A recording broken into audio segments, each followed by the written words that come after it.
Vous allez bien? Oui! Yes, je suis content de vous voir bientôt.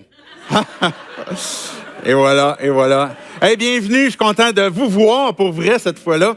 Est-ce que je rêve ou j'ai entendu Rachel tantôt dire le mot fesses? Je pense. Eh où, Rachel? Je pense qu'on va leur baptiser, je sais pas. Là. Ouais, elle a dit face. Ah, peut-être c'était ça. OK, ça avait comme sorti du croche sur le côté. Fait que oui, bienvenue. Je m'appelle David, je suis pasteur de l'Église. Si vous nous visitez, je suis content de vous accueillir, passer ce temps-là avec vous dans la 4e partie de notre série Memento Mori, et non pas macaroni garni, ou je ne sais pas comment vous le traduisez dans votre jargon, se souvenir de la mort, mais de vivre aussi pour l'éternité. C'est la réflexion que l'on a à travers ce livre d'Ecclésiaste qui expose des questions existentielles. Si vous aimez un petit peu la philosophie, les questions existentielles, c'est un livre propice pour ça. J'en profite dans la thématique justement d'attente pour mettre en lumière l'équipe que l'on a avec Opération Clin d'œil. Vous savez que quand on a Opération Clin d'œil pour les déménagements pendant l'été, évidemment, il y a plusieurs équipes, plusieurs personnes qui s'impliquent là. Mais en amont, en attendant, il y a une équipe qui déjà actuellement est en train de s'investir, est en train de s'impliquer. On a peut-être actuellement comme un 5-6 leaders, c'est à peu près ça, je pense, Lauren. Puis il y en a d'autres qui se joignent un petit peu plus tard au courant de la préparation.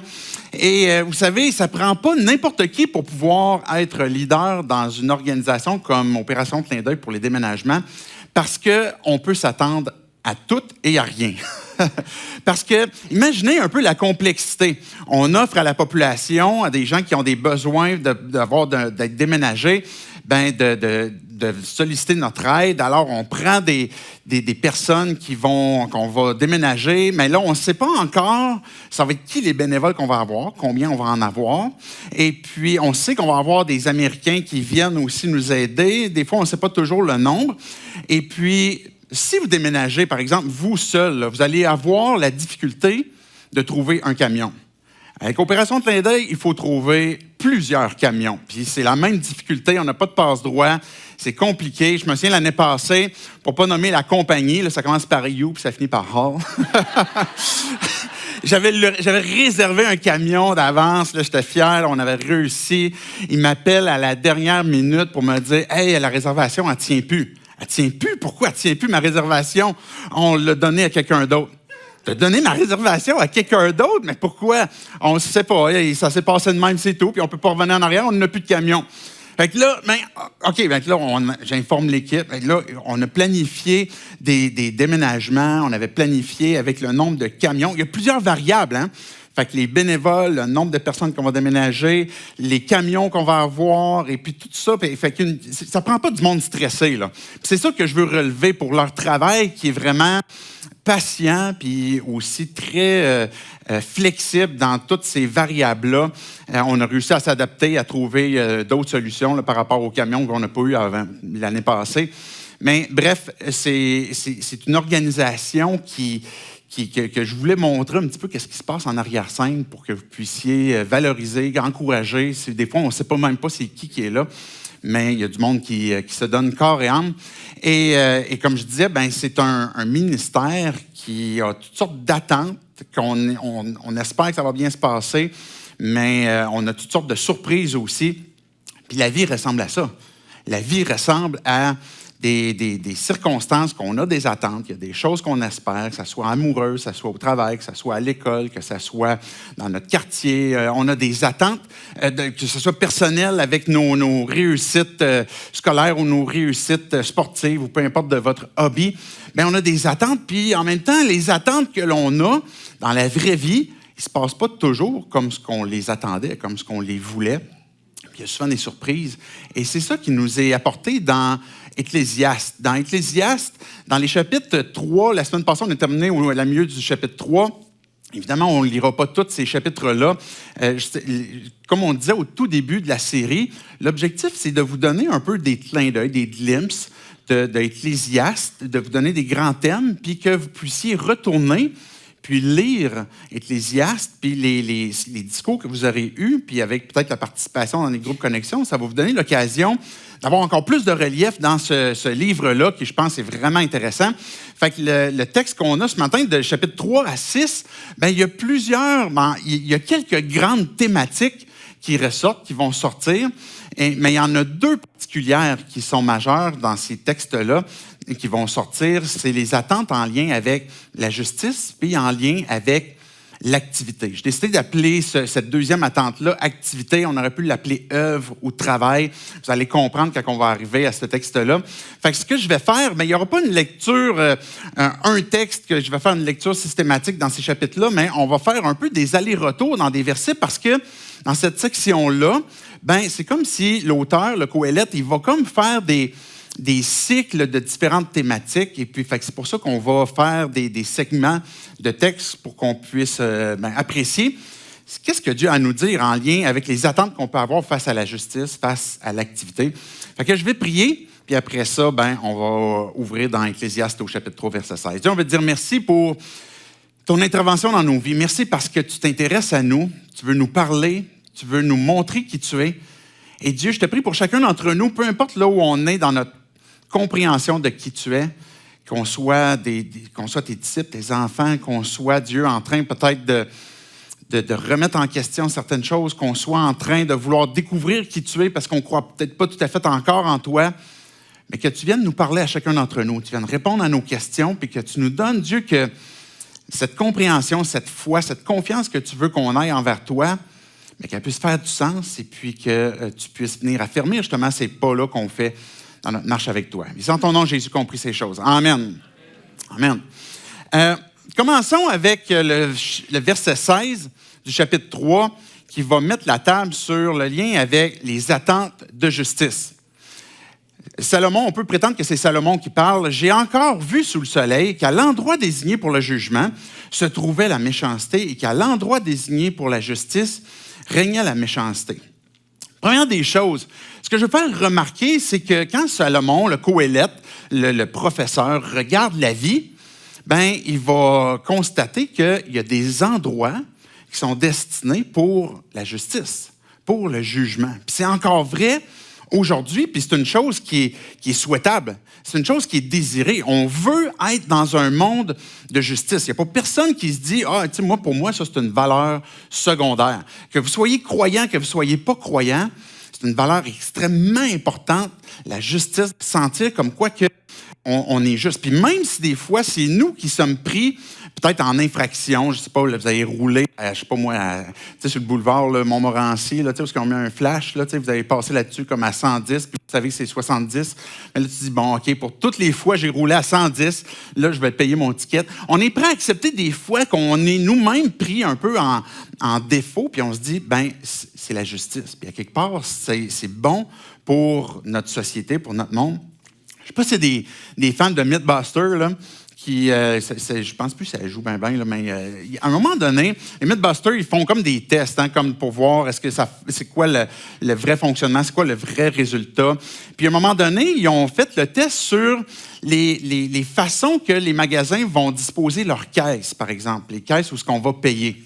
Puis, je ne sais pas si c'est sûr que vous avez remarqué, là, dans les derniers temps, ils ont changé un peu la disposition que plutôt que d'avoir plusieurs caisses, puis que là, tu regardes, tu dis, OK, c'est laquelle la caissière qui a l'air la plus rapide. Fait que là, je vais aller là. Puis là, tu choisis ta caissière, ta caisse, puis là, tu choisis comme ça.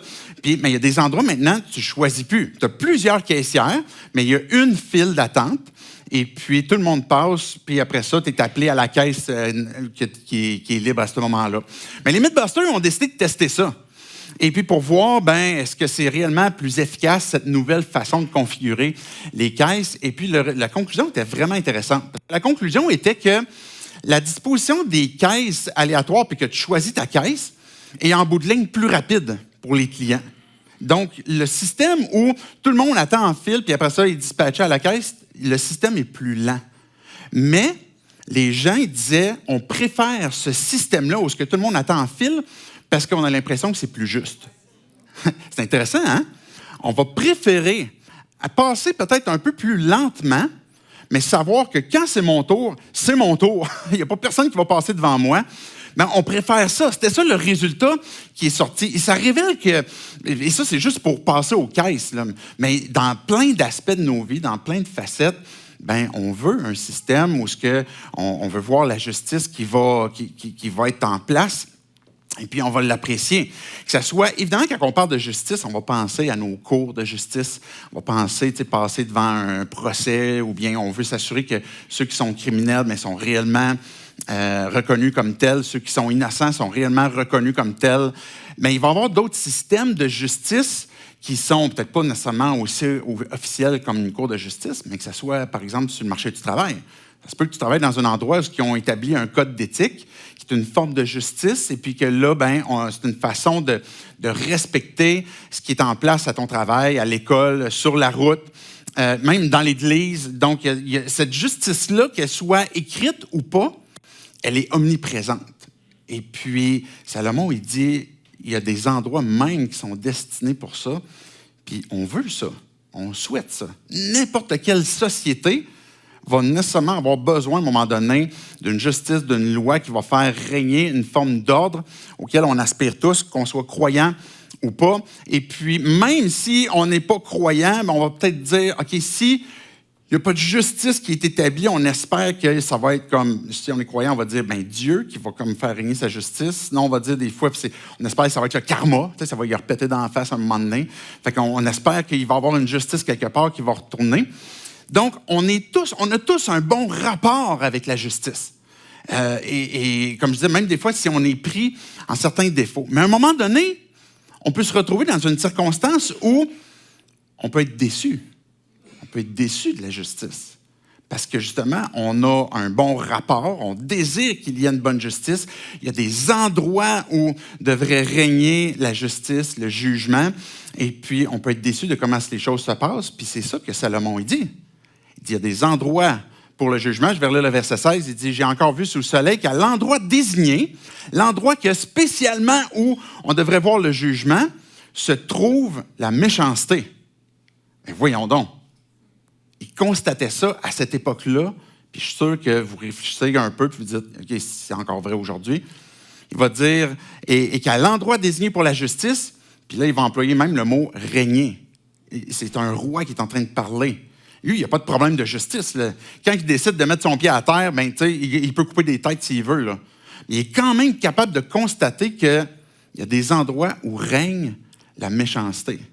Et là, on se retrouve déçu de la justice dans laquelle on peut se retrouver, dans laquelle notre société peut être présente. Regardez Ecclésiaste 5, verset 7. « Si tu vois dans une province le pauvre opprimé, le droit et la justice violés, ne t'en étonne pas.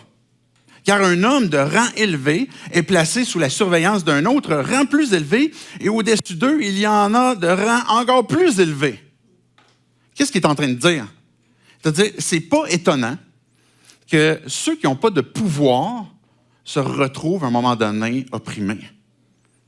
Et puis, c'est pas étonnant. Sois même pas surpris de ça. Le pauvre, celui qui n'a pas un rapport de force sur peut-être ce qu'il pourrait avoir contre lui, qui ne peut pas répondre, il va être opprimé. Et puis, et pourquoi? Mais même Salomon, il va dire, parce qu'il y a une hiérarchie. Il y a quelqu'un qui est là au-dessus de lui, puis celui-là, il y en a un autre au-dessus de lui, puis celui-là, il y en a un autre au-dessus de lui. Puis qu'est-ce qui se produit quand on a comme ça des supérieurs, des supérieurs, des supérieurs? Il commence à avoir une combinaison que s'il y en a un qui a une guerre de pouvoir, puis il y en a un deuxième qui, lui aussi, entre dans une guerre de pouvoir, puis ensuite un troisième. Là, ça va moins bien pour la justice. Ça va moins bien dans cette guerre de pouvoir-là, et puis qu'on se retrouve finalement défavorisé. Et puis, on peut se retrouver nous-mêmes dans notre société où on se dit, OK, mon employeur peut abuser de moi, et fait que là, je vais aller vers le syndicat. Je ne suis pas en train de dire que l'employeur, c'est mauvais, le syndicat, c'est bon, le syndicat, c'est mauvais, vice-versa. Je suis juste en train de dire que des fois, on va sur un bord ou sur l'autre, puis on va avoir un rapport de force avec un syndicat sur l'employeur. Et puis, parce qu'on veut faire renverser certaines choses, puis là, ou bien dans l'emploi, on veut faire renverser certains comportements, il y a une guerre de pouvoir. Et là, à un moment donné, on peut se retrouver qu'on est déçu. On avait des attentes, peut-être qu'on allait être soutenu, peut-être qu'on n'allait pas être opprimé. Et puis finalement, on voit de l'injustice sur notre milieu de travail, ou à l'école, ou bien dans notre quartier. Je ne sais pas si vous avez entendu parler de ça récemment. Là, il y a 2 villes qui ont commencé à interdire aux jeunes de jouer au hockey dans la rue. Voyons donc. Je ne sais pas si vous réagissez un peu comme moi. Là, on est tous comme, OK, s'il y a enfin des jeunes... Les jeunes, fermez vos oreilles. Là. Si enfin des jeunes lâchent leur sel un peu pour jouer au hockey dehors, ben tant mieux. Mais là, on ferme les rues pour comme, non, on ne faut pas jouer au hockey. En tout cas, je ne veux pas être trop cynique. Mais on voit que là, il y a des quartiers qui se disent, OK, mais là, il faut faire une pétition, il faut faire quelque chose, parce que là, ça n'a pas de bon sens. On voudrait comme pouvoir laisser des endroits libres. Bon, peut-être que les villes ont leur raison. Là. Fait, encore là, je ne veux pas comme dire, voici, l'un a tort puis l'autre a raison. Mais on se retrouve dans des circonstances comme ça où on est déçu. Il y a des rapports de force et puis il y a des gens qui sont opprimés, comme ce que l'Ecclésiaste vient de nous dire, puis on se retrouve dans plein de sphères comme ça de nos vies où on est déçu. Je vous apporte un autre texte dans Ecclésiaste 4. Et là, je vous préviens d'être bien assis, parce que si vous pensiez que c'était creux, ça va être encore plus creux. J'ai examiné ensuite toutes les oppressions qui se commettent sous le soleil. Les opprimés sont dans les larmes et personne ne les console. La force est du côté de leurs oppresseurs et personne ne les console. Salomon, là, il regarde ça et il dit, OK, ça n'a juste pas de bon sens. Il est lui-même roi, il regarde ça, il dit, ceux qui sont opprimés, là, ils ont personne qui vient les aider. Il y a des gens qui n'osent pas se mettre en danger pour venir prendre soin de la veuve, de l'orphelin. Puis ces gens-là, ils sont laissés à eux-mêmes. Les oppresseurs, personne va agir contre eux. Puis ceux qui sont opprimés, on va les laisser aller.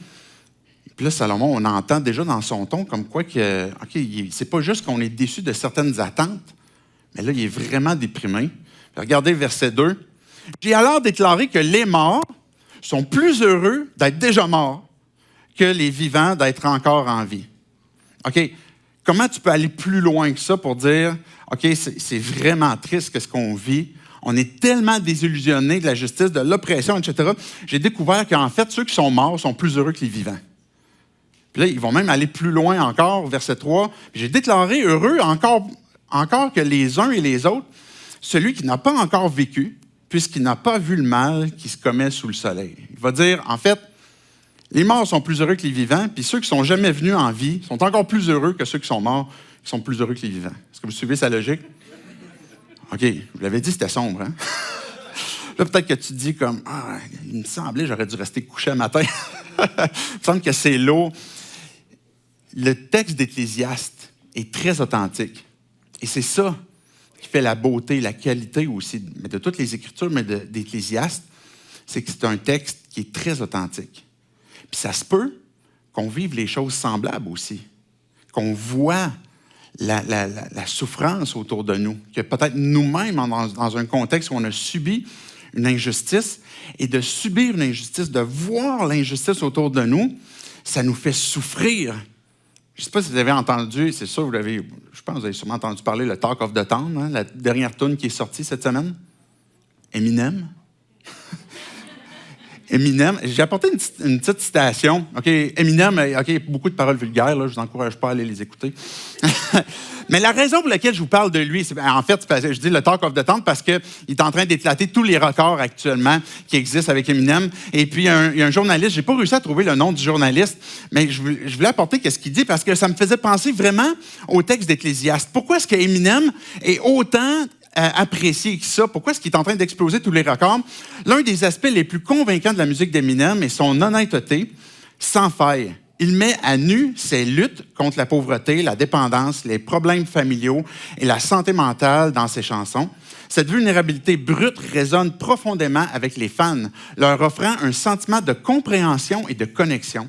La volonté d'Eminem d'exposer ses faiblesses et ses combats rend sa musique profondément accessible et véridique. C'est intéressant, sa perspective de ce journaliste-là sur un artiste qui explique, voici pourquoi est-ce que autant de populations vont connecter avec cet artiste-là. C'est parce qu'il est très authentique. Puis il dévoile les combats qui existent, il va les dénoncer, il va même parler de ce que lui-même vit. Et quand on regarde Ecclésiaste, on a l'impression qu'à sa façon, Salomon, avec son art, avec sa plume, il est en train de dénoncer puis en train de décrire les profondeurs de cette injustice, de voir la méchanceté qui règne, de voir des attentes qui ne sont pas attendues. Maintenant, qu'est-ce qu'on fait? Qu'est-ce qu'on fait avec ça? Salomon, tout au long de son livre, à plusieurs reprises, il va s'attarder beaucoup sur la perspective sous le soleil, la réalité de la vie. Il ne va pas nécessairement pointer beaucoup vers au-delà du soleil, au sens figuré, mais tout ce qui nous emmène à regarder sur Terre, puis qui devient d'une dure réalité, est là pour nous amener peut-être à regarder plus loin, peut-être dans nos propres vies, peut-être nos propres cœurs. Le problème de justice sur Terre, c'est quoi la source? Est-ce que c'est mon boss, le boss de mon boss? Est-ce que c'est mes députés? Est-ce que c'est mon gouvernement? Est-ce que c'est les leaders X? Est-ce que ça se peut que le problème de justice sur Terre commence avec mon propre cœur, avec ma propre vie? Et que ça se peut qu'il règne de l'injustice. Mais si je réfléchis à ma propre vie, est-ce que ça se peut que j'ai manqué de justice? J'ai manqué de prendre soin. J'ai manqué de tendre la main. J'ai manqué de... J'ai apporté un exemple, et puis vous allez voir, c'est vraiment frais. C'est sorti hier. Juste avant qu'on mette la slide pour pas que vous vous perdiez tout de suite dans le texte, il y a un phénomène qui s'appelle le mobbing. Je ne sais pas si vous connaissez ça. Le mobbing est un phénomène qui est peu connu au Québec, mais qui a sorti récemment dans les journaux, et plus spécialement, même hier, en fait. C'était hier, c'était le 8, ça, c'était hier. C'était la journée même. Fait qui parle d'un événement qui s'est produit à un moment donné. On peut mettre peut-être la slide. 3 étudiantes suspendues pour mobbing. C'est quoi le mobbing? C'est de dénoncer quelqu'un sans qu'on ait de preuves, comme quoi qu'il a fait du mal. Et puis, sur cette base-là, on va s'assurer d'éliminer cette personne-là. Je vais lire, dans le fond, ce que c'est Ève Séguin, politologue, spécialiste de la question à l'UQAM. Elle va dire « Le mobbing est une stratégie de groupe qui vise à se débarrasser d'une personne dans une organisation. Et pour y arriver, tous les moyens sont bons. Le groupe emploie une justice de meute. » C'est intéressant l'emploi de son expression, une justice de meute, et qui vise à isoler la cible. Et je n'hésite pas à parler de terrorisme organisationnel, parce que les personnes du groupe qui en sont témoins se rendent compte que très rapidement, si elles n'y participent pas, elles vont elles-mêmes aussi devenir des cibles. Les gens ont peur. Il y a 3 filles qui ont décidé de prendre un gars qui avait été dénoncé anonymement quelque part sur Internet, sur un site. Et puis, ces 3 filles-là ont décidé de créer un chat, de créer un groupe pour que cette personne-là soit éliminée. Et puis, le mobbing implique aussi le fait que les autorités en place, qui étaient à l'université, ont décidé de rien faire. Ils ont décidé de laisser aller parce que là, c'est trop délicat de prendre position. Parce que là, on l'accuse de certaines choses qu'il aurait fait. Fait que là, ils ont laissé aller pendant un certain temps. Et il a fallu, à un moment donné, qu'il y ait une enquête qui se fasse par une spécialiste qui est venue, qui a passé comme 200 heures, 70 rencontres, tout ça. Et puis elle expliquait que ça a commencé avec 3 filles qui, finalement, sont passées en justice puis qui ont été reconnues coupables de ça. Et que, à un moment donné, s'il y avait un étudiant qui osait uniquement poser une question, il tombait automatiquement dans le camp adverse, puis il se faisait lui aussi placer pour être rejeté. C'est dans ce sens-là qu'elle va employer l'exemple de terrorisme, c'est quoi son expression, le terrorisme organisationnel.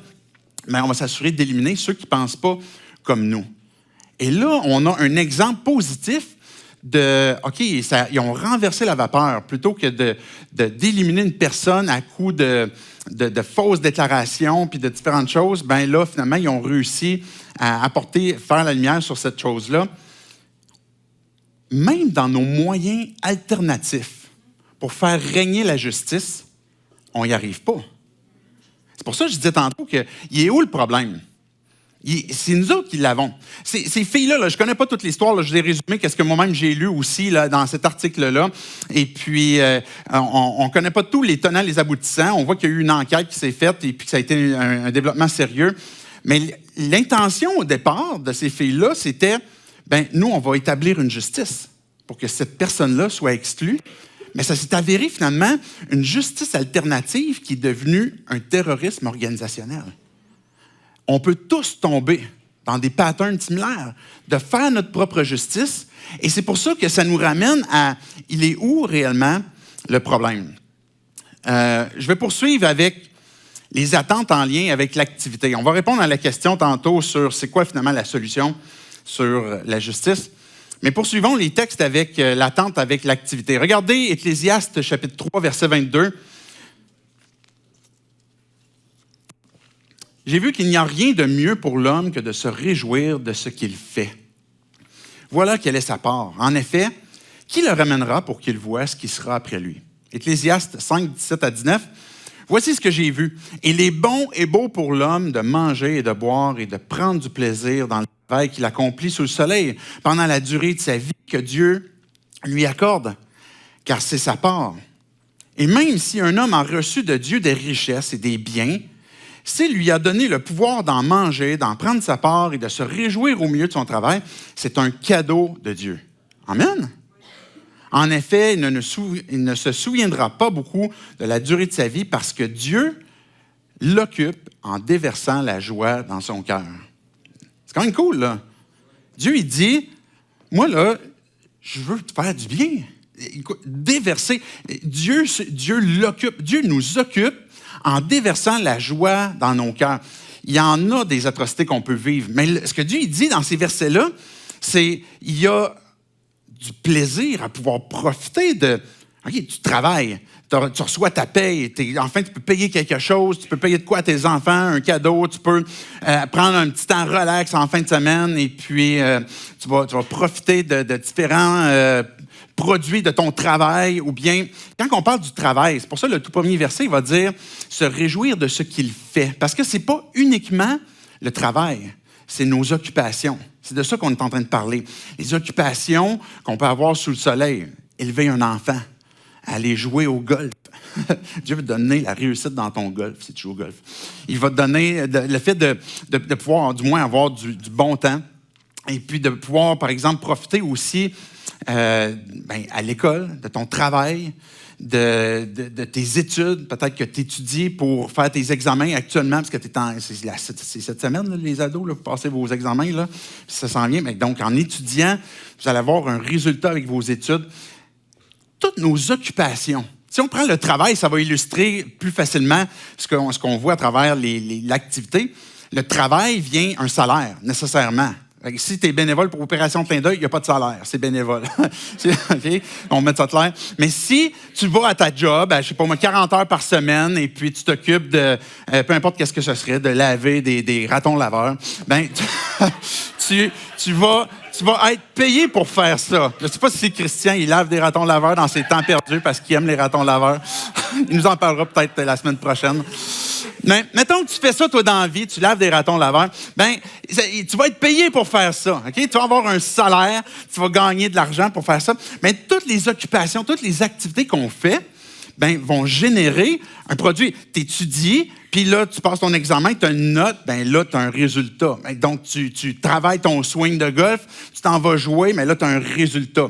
Donc, dans toutes nos activités, Dieu, il dit, moi, là, je donne des résultats, puis les richesses qu'une personne va avoir à travers son travail, etc., il va pouvoir en profiter, c'est bon et beau. Le tout premier verset 17 de chapitre 5, « Il est bon et beau pour l'homme de manger et de boire, prendre plaisir dans le travail, dans son activité qu'il accomplit sous le soleil, c'est une belle et bonne chose. » Je me souviens, à un moment donné, c'était un vendredi soir, je faisais une petite course.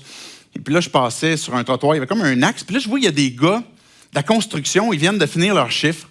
Et puis, leur shift. Et puis là, ils sortent tous comme devant. Moi, je suis comme une lumière rouge, puis les autres sont là. Je te regarde, je me demande qu'est-ce qu'ils font. Puis là, je ne sais pas c'est quoi leur entreprise, mais là, ils se placent tous en cercle. Et puis là, ils se mettent toutes les mains au milieu, puis là, ils crient leur nom d'entreprise. Je ne me souviens plus c'était quoi. Puis là, ils font comme « Ouais! » Puis là, ouais! Là, tout content, ils se tapent dans les mains. Puis là, je regarde ça, puis je suis comme... J'ai deux réactions. Première réaction, c'est « Non, mais les gars, c'est donc bien quétaine. » Tu sais, des gars de construction, comme un peu de virilité. Non? Et, OK. Fait que là, eux autres, ils se tapent dans les mains, comme « Ouais! » Mais ma deuxième réaction, c'est « Est-ce que je peux être dans votre gang? » Ça avait de l'air cool, là, pour vrai. Là. Je me disais, hey, ils ont l'air d'avoir du fun. Eux autres, ils venaient de terminer une job. Ils sont en train de célébrer ensemble et puis ils sont contents. Je ne sais pas quel job qu'ils venaient de finir. Ils sortaient de la bâtisse, ils venaient de finir de ramasser leurs trucs. Puis ils sont en train de célébrer. Mais ça, c'est une des joies que j'ai vues dans un petit flash comme ça. Des gars qui sont contents de célébrer une job qu'ils viennent de finir, qui ne vont même pas habiter là, sûrement, là, certainement. Puis parce qu'ils ont fait un bon travail, puis ils sont fiers. Mais ça, c'est la vie. Ça fait partie des belles et bonnes choses que Dieu nous donne, puis ça fait partie des attentes qu'on a tous un rapport avec l'activité qu'on veut voir, mais qu'on va pouvoir en jouir, qu'on va pouvoir en profiter. Mais la vraie vie, c'est que des fois, on a des attentes qui sont déçues. Ça ne marche pas toujours comme ce qu'on espérait. On n'a pas toujours le résultat qu'on voudrait. Regardez Ecclésiaste 4, versets 4 à 6. J'ai vu que toute la peine que l'on se donne et tout le succès que l'on recherche dans une entreprise ne sont motivés que par jalousie de l'homme vis-à-vis de son prochain. Cela aussi, c'est de la fumée et cela revient à poursuivre le vent. L'homme stupide croise les bras et se détruit lui-même. Mieux vaut une poignée pleine de repos que 2 poignées pleines de travail et d'une activité qui revient à poursuivre le vent. Ce que Salomon est en train de dire ici, c'est que la réalité, c'est qu'une des motivations à peut-être notre activité, à notre travail, c'est par jalousie. Puis là, il va dire, on voit 2 opposés. Okay? Dans les versets 4 et 5, on voit une personne qui se donne corps et âme pour la performance au travail. Puis le verset 5, on voit une personne qui est paresseuse. Fait qu'on voit 2 excès. OK? Puis le dernier verset, verset 6, bien, on voit cet équilibre-là que Salomon il dit. OK? Sans être dans l'excès, puis que toute ta vie n'est que le travail ou l'activité, etc. Mais qu'est-ce que c'est finalement? Bien là, en faisant ça, tu témoignes comme quoi que tu es motivé par une comparaison. Tu veux être meilleur qu'eux, tu ne veux pas paraître si pire, tu veux comme... Et là, il y a une performance, il y a une forme de jalousie. Puis le constat de Salomon, c'était ça. Puis à l'inverse, celui qui... Ah, moi, je ne travaille pas. Moi, je prends ça chill, encore aujourd'hui, puis encore demain, puis encore après-demain. Mais Salomon, il va dire, mais la personne qui se croise les bras se détruit. À un moment donné, tu vas souffrir d'un manque d'activité. Parce que c'est une bonne chose, on vient de le voir, c'est une bonne chose que d'avoir de l'activité. Mais il va dire, mieux vaut une poignée pleine de repos, où je suis capable de prendre congé, je suis capable de prendre mon repos, je suis capable de prendre mon sabbat. Ça fait même partie du plan de Dieu. Mais aussi, je vais travailler. Une poignée de travail, une poignée de repos. Et finalement, c'est ce que j'ai constaté qui était le mieux. Je disais tantôt qu'on a des attentes qui ne sont pas rencontrées face à nos activités. Et ça peut être pour différentes raisons, qu'on n'a pas ce qu'on souhaiterait, on n'a pas le résultat qu'on voudrait, on n'a peut-être pas le salaire qu'on voudrait, on n'a peut-être pas la reconnaissance qu'on voudrait, on n'a peut-être pas les remerciements qu'on croit mériter. Il pourrait y avoir toutes sortes de raisons qui font que, mais comment ça se fait, je fais une activité, puis on ne me donne pas ce que je mérite en retour. Et puis là, il peut y avoir une frustration parce qu'il y a une attente qui n'est pas comblée. Mais ça peut nous amener à un problème plus creux, ou du moins à constater la profondeur d'un problème. Et je vais terminer dans Ecclésiaste pour ce matin. Je vais avoir un autre texte à la fin, mais dans Ecclésiaste 5, versets 9 à 16. Celui qui aime l'argent n'en sera jamais rassasié. Celui qui aime les richesses n'en profitera pas. Cela aussi, c'est de la fumée. Quand les biens sont nombreux, ceux qui les mangent le sont aussi. Et quel avantage en tire le possesseur? Il ne peut que les voir de ses propres yeux. Le sommeil du travailleur est doux, qu'il ait peu ou beaucoup à manger, tandis que la satiété dont jouit le riche ne le laisse pas dormir. Il a un mal douloureux que j'ai vu sous le soleil, des richesses conservées pour son malheur par celui qui les possède. Si les richesses disparaissent à cause d'une mauvaise affaire, il ne reste rien entre les mains de son fils. Il est sorti nu du ventre de sa mère et il repart aussi nu qu'il était venu, sans rien pouvoir emporter de son travail avec lui. Cela aussi, c'est un mal douloureux. Il s'en va comme il était venu et quel avantage a-t-il d'avoir travaillé pour du vent? De plus, toute sa vie, il mange dans l'obscurité et n'est pas épargné par le chagrin, la maladie et l'irritation. Qu'est-ce que ce texte-là nous dit? On pourrait avoir pas tendance à dire « Ah, OK, moi, je ne suis pas dans les riches. C'est pas pour moi. » Salomon, il est riche, OK? Lui-même, il dit ça, puis il est excessivement riche pour son époque. Là, c'est le roi le plus riche qui existe à ce moment-là. Et puis, il voit qu'il y a une futilité qui est là. Il y a quelque chose sur lequel on ne peut pas s'accrocher puis donner du sens à nos vies. Il va jusqu'à dire que même le pauvre qui travaille, puis même s'il n'y a pas beaucoup à manger, il va mieux dormir que celui qui est riche puis qui a mangé à satiété, il va avoir de la misère à dormir. Le riche, il risque de voir ses richesses disparaître. Là où il y a beaucoup de richesses, il y a beaucoup de gens qui viennent en profiter. Et celui qui aime l'argent n'en sera pas rassasié. On a une attente. Et quand on parle d'argent ici, là, c'est le résultat de notre activité. On travaille, puis c'est ça qu'il va dire, c'est qu'on pourrait travailler, puis verset 15, c'est aussi un mal douloureux, il s'en va comme il était venu, et quel avantage d'avoir travaillé pour du vent. Pourquoi? C'est qu'on s'est donné, puis tout ce qu'on espérait, c'était le résultat de notre travail. Puis Salomon, il dit, mais c'est du vent. Parce que les richesses, ils se font des ailes, et puis il n'y a plus rien qui reste. Et on est tous soumis à ça. On est tous, un jour ou l'autre, on va constater comme quoi que les œuvres que l'on fait sont peut-être pas suffisantes pour nous satisfaire. On essaie peut-être même de connecter avec Dieu, de connaître Dieu, de vouloir être bon, être une bonne personne, de moins sacré, de participer à différentes choses pour faire du bien.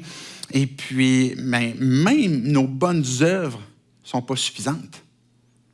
Même nos plus beaux gazebos que vous allez construire va finir que par se détériorer. Toutes nos œuvres, et le gazebo, nommez ce que vous voulez, le macramé, je ne sais pas s'il y en a qui sont plus macramé que gazebo, mais peu importe ce que vous faites, ça va finir toujours par se détériorer. Parce que toutes les œuvres que l'on a, qu'on fait, l'activité que l'on fait sous le soleil, finit que par s'envoler, par se détériorer.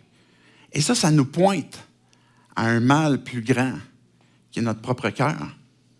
Notre propre cœur qui aspire, on dit tantôt, de pouvoir profiter des bonnes œuvres, le résultat des œuvres, ça fait partie du plan de Dieu.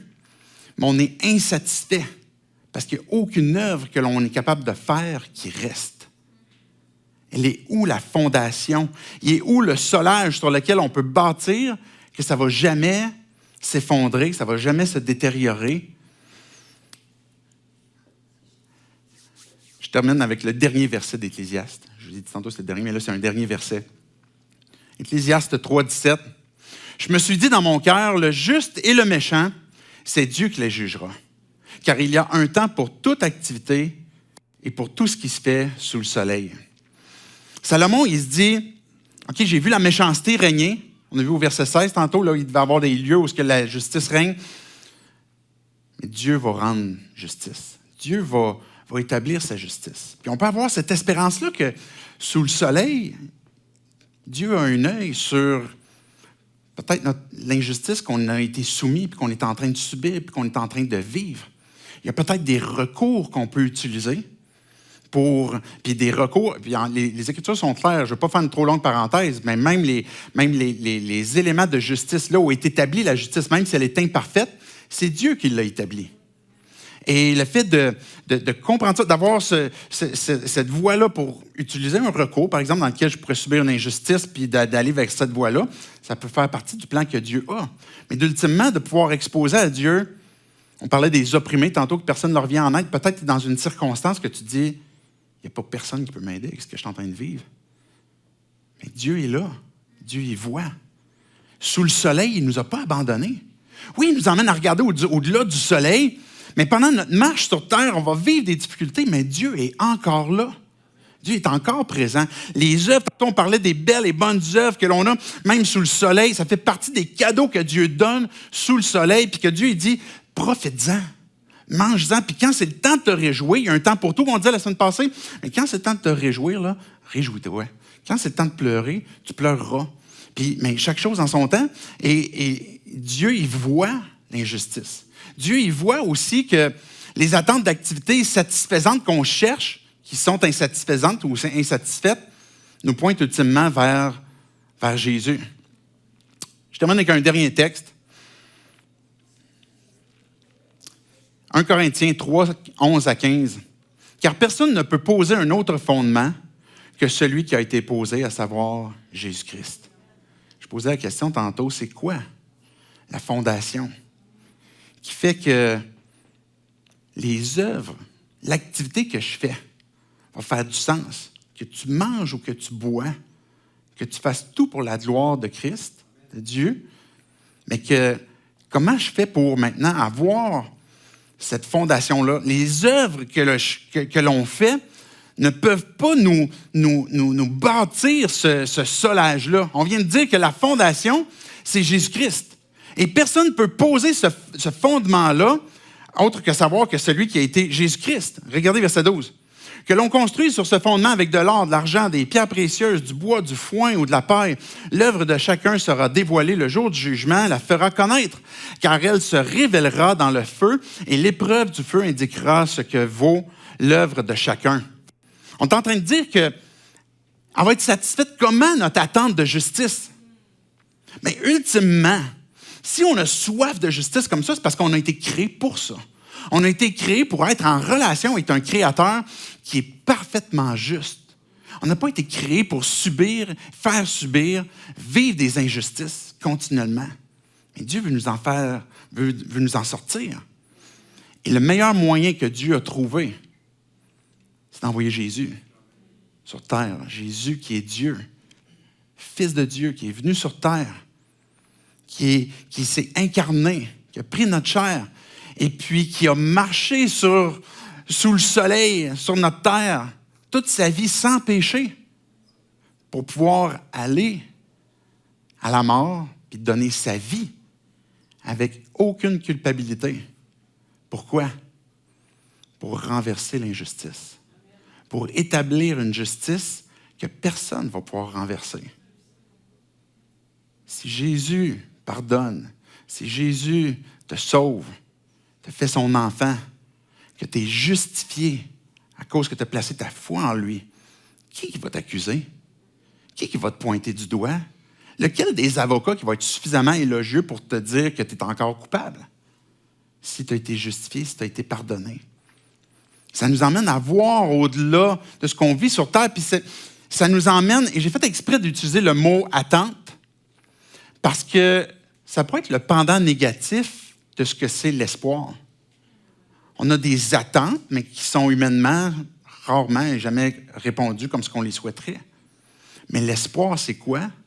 C'est de savoir que Dieu prépare quelque chose, que Dieu a mis en place un plan qui ne sera pas renversé. Et que si je transforme mes attentes en Dieu, c'est toi mon espoir. C'est toi mon espoir. Puis comment est-ce que je peux vivre dans un gouvernement, sous un gouvernement qui a encore plein de guerres de pouvoir, puis encore plein de trucs? Mais les Écritures sont claires. Prie pour lui. Prie pour ton gouvernement. Prie pour ton maire. Prie pour ton pasteur. Prie pour ton employeur. Et puis, il va nous dire dans le texte d'un Corinthien, la seule fondation qui fait qu'il y a une justice, que devant Dieu je suis pardonné, c'est parce que mes deux pieds sont sur la fondation de Jésus-Christ. Et que les œuvres ensuite qui restent sont lesquelles? Mais sont les œuvres que je fais par la foi, que Dieu veut que je fasse, puis que Dieu veut que je vive ma vie, puis que je vis au quotidien. Vivre ma vie, ma foi, c'est pas comme, OK, maintenant, il faut que je m'investisse. Je vais le dire autrement. Ça pourrait être, il faut que je m'investisse avec les enfants, m'impliquer une couple de fois. Ça pourrait être ça. Si Dieu t'appelle, fais-le. Mais c'est plus que ça. Là où est-ce que tu es, là où est-ce que Dieu t'a planté, là où est-ce que Dieu t'a placé, comment tu es en train de fleurir, comment tu es en train de vivre ta foi, comment tu es en train d'être un témoin de Jésus-Christ, comment tu es en train d'être l'Église, là où est-ce que tu es, pas juste un dimanche matin, mais de vivre ta foi. Et puis, ces œuvres-là que Dieu prépare pour nous d'avance, que l'on fait, c'est des œuvres auxquelles Dieu, puis on en a parlé la semaine passée quand on a cette perspective d'éternité, mais c'est des œuvres qui demeurent pour l'éternité. C'est des choses qui restent. Puis c'est pour ça qu'il va dire, au verset 13, ça va passer par le feu. Puis ce qui va rester après, mais si du foin, du chaume, ça va passer, mais ça va brûler, bien, tout ce qui est précieux, bien, il va rester. Verset 14, si l'œuvre que quelqu'un a construite sur le fondement subsiste, il recevra une récompense. On parlait tantôt de résultats de l'activité. Le résultat pour être sur la fondation, de pouvoir avoir cette fondation-là, ce n'est pas en faisant les œuvres, mais c'est en croyant, en reconnaissant notre besoin de Christ. Puis ensuite, quand on vit notre foi, bien là, on est en train de construire sur ce fondement-là. Puis c'est ça que Paul est en train de nous dire, qu'il y a une récompense qui reste. Il y a un résultat qui va rester, qui reste pour l'éternité. Et si son œuvre brûle, il perdra sa récompense. Mais si tu avais les deux pieds sur la fondation, puis tu as fait beaucoup de détours, peu importe qu'est-ce que tu as fait, ben, il va dire, il perdra sa récompense. Lui-même sera sauvé, mais comme au travers du feu. Pour employer l'expression à Rachel, on va passer comme... Non, j'allais dire la peau des fesses, mais je n'utiliserai pas ce mot-là. Il va passer sans sa récompense. C'est ça que le texte nous dit. Je vais inviter les musiciens à s'avancer. Se reposer, ça nous permet de pouvoir avoir les deux pieds sur Jésus, se reposer sur Christ, se reposer sur lui, se reposer de nos œuvres. Quand Jésus a donné sa vie, qu'il est mort en sacrifice, qu'il est ressuscité, il est allé à la droite du Père, il s'est assis. Tous ces termes-là qu'on voit dans la Bible nous montrent que Jésus a tout accompli. Il a fait toutes les œuvres nécessaires pour qu'on puisse avoir le résultat. Puis c'est pour ça qu'il s'est assis à la droite de Dieu puis qu'il règne présentement. Mais c'est sur lui qu'on a besoin de se reposer. Puis les œuvres qui font du sens, c'est quand on a cette foi qu'on est en train de bâtir pour l'éternité. J'aimerais qu'on puisse terminer par la prière puis qu'on apporte devant Dieu peut-être nos propres cœurs. Qu'on soit croyant, qu'on ne soit pas croyant, qu'on soit prêt à faire ce pas-là. On disait tantôt que l'attente qu'on peut avoir face à la justice va ultimement pointer à notre propre manque, nos propres injustices. L'attente qu'on peut avoir face aux résultats des différentes activités, puis qu'on est insatisfait, bien, nous pointe ultimement à nos propres cœurs, à nos propres manques. Et Dieu veut nous en sauver. Puis c'est vers ça que je veux qu'on puisse conclure la prière. Dieu, je veux te dire merci. Parce que ce que Ecclésiaste nous dit à travers la plume de Salomon, Dieu, ce que tu nous dis, c'est que sous le soleil, on va souvent être déçus. Tu nous as créés pour de quoi de beaucoup plus grand. Une justice qui est parfaite, des œuvres qui s'accomplissent parfaitement. On a été créés pour ta gloire, pour profiter de cette richesse que l'on a en toi de façon infinie. Mais Dieu, nos propres cœurs nous a séparés de toi. On a nous-mêmes, Dieu, nos propres... Oui, on a nos déceptions, de nos attentes. Mais Dieu, on te demande d'intervenir sur nos propres cœurs, nos propres injustices. Nos propres œuvres, peut-être qui sont vaines, nos propres activités que tu nous appelles à abandonner, à laisser, pour se tourner vers toi puis pratiquer les œuvres que tu places pour nous d'avance. Mais Dieu, je te prie pour chacun d'entre nous que tu nous donnes la foi, que tu renouvelles, Dieu, si on est tes enfants, qu'on a déjà placé notre foi en toi, Dieu, que tu renouvelles notre zèle, notre espérance, Dieu, que nos attentes ne sont pas envers ce monde-là, ne sont pas envers les gens qui sont autour de nous. Dieu, notre attente, notre espoir est en toi. C'est en toi que notre espoir est fondé. C'est une espérance qui est vivante. Et Dieu, c'est sur ta justice que l'on compte. Viens régner dans nos vies. En commençant avec nos propres cœurs, en commençant avec nos propres vies. Puis donne-nous, Dieu, d'être ces créateurs, ces artisans de justice, où justement, on va pouvoir tendre la main, prendre soin. Parce qu'on a placé notre confiance en toi. Et Dieu, si on n'a jamais placé notre confiance en toi, mais que tu puisses aussi nous aider à comprendre qu'est-ce que tu t'attends dans nos vies.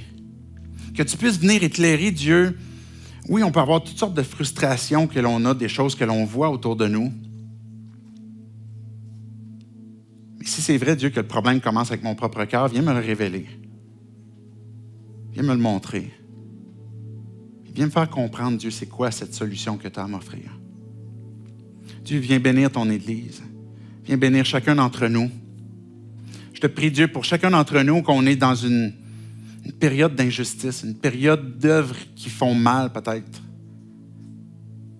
Je te prie pour chacun d'entre nous qui subissons ça, que tu puisses apporter le repos, apporter la restauration, que tu puisses apporter ta justice, que tu puisses intervenir sans tarder. En ton nom, Jésus, compris ces choses. Amen.